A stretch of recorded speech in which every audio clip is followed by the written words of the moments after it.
Welcome back to AM Northwest. They're a holiday tradition, whether you're exchanging them with friends or leaving them out for Santa. Here to share a delicious recipe for Christmas cookie recipe that you can customize in so many different ways. We welcome back Bakes by Brown Sugar blogger Cheryl Norris. Great to see you again. Good to see you too. Oh my goodness. Thank you for having me back. Okay, so I'm so excited to share. Let's take a look at these 3 different types of cookies that you have. Tell me what we've got here. So here we have the basic shortbread cookies, buttery, tender. Oh. We've got peppermint, white chocolate peppermint. Oh, yum. Shortbread, which I think will be everyone's new favorite. Yeah. And then we've got gingerbread shortbread. This is a recipe I made for Bob's Red Mill. Oh, okay. So yeah, great. if you like that taste of gingerbread, yes. I show you how to, in that recipe, you'll see how to convert a shortbread recipe to a gingerbread recipe. Okay, but first we start with one basic dough, right? Yeah, so we start with our shortbread dough, which I've mixed some here in the mixer. Okay. It is basically flour, butter, and sugar, and a little bit of salt. Do you want to go ahead and roll that out? Sure. Yep, and so you can smash it down a little bit. And so what I'm showing people here, we're going to take this same dough.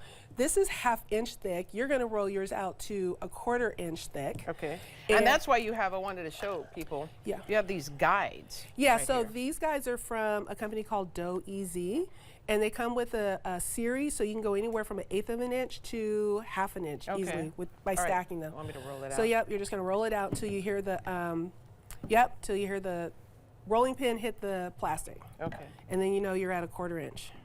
Oh yeah, there we go. Yep. So you're there. Okay. And so typically what I do with the regular circle cutter is I make the basic shortbread.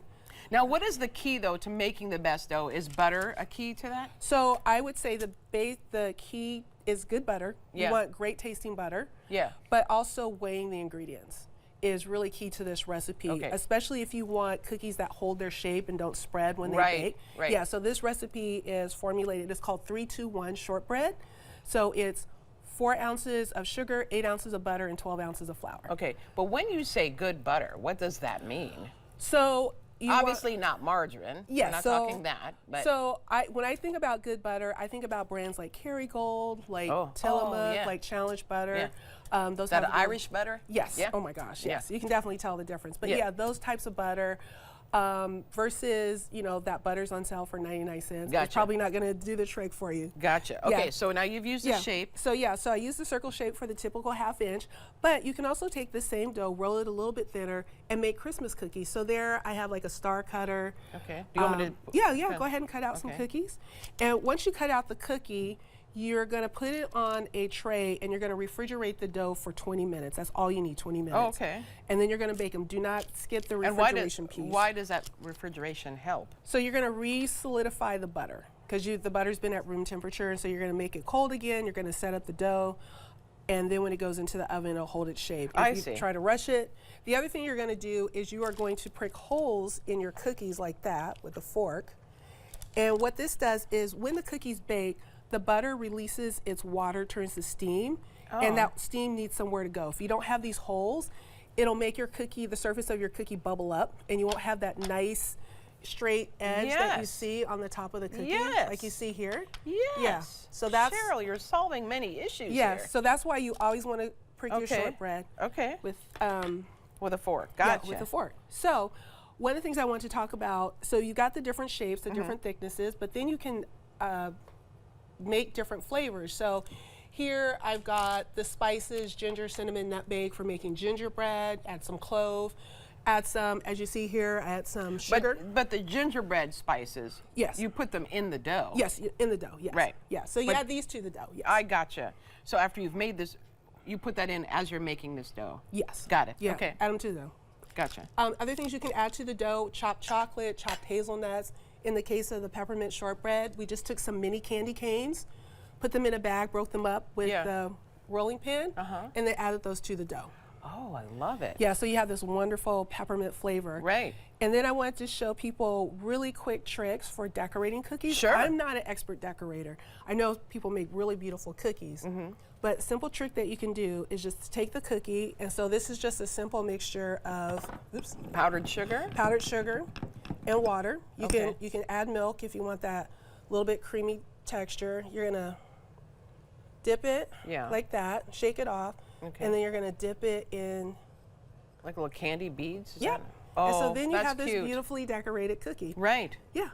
I think that's great. Yeah, especially for those who are not expert decorators. It's a really great way to do that. Okay, so how about if I do this?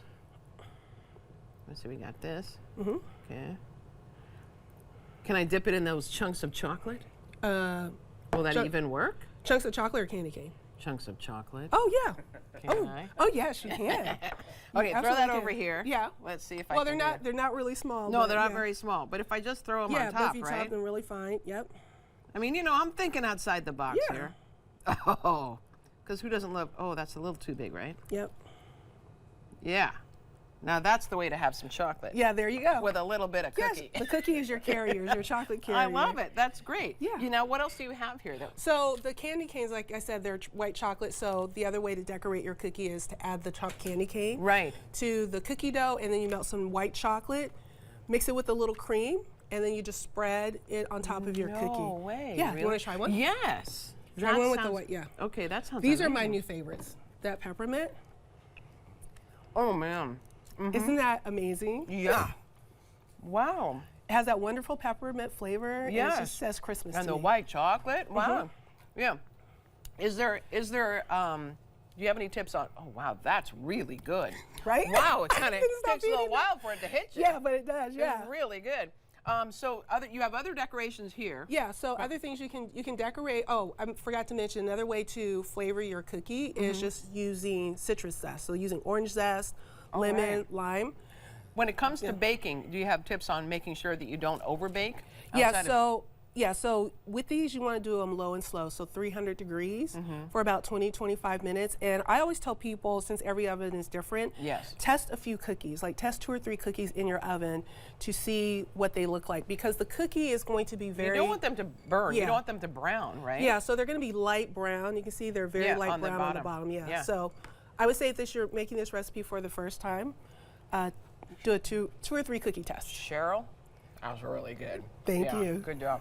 All right, we're going to put the recipe on our website at ka2.com. Cheryl, thank you so much. Thank you. We'll be right back with more AM Northwest. Don't go away.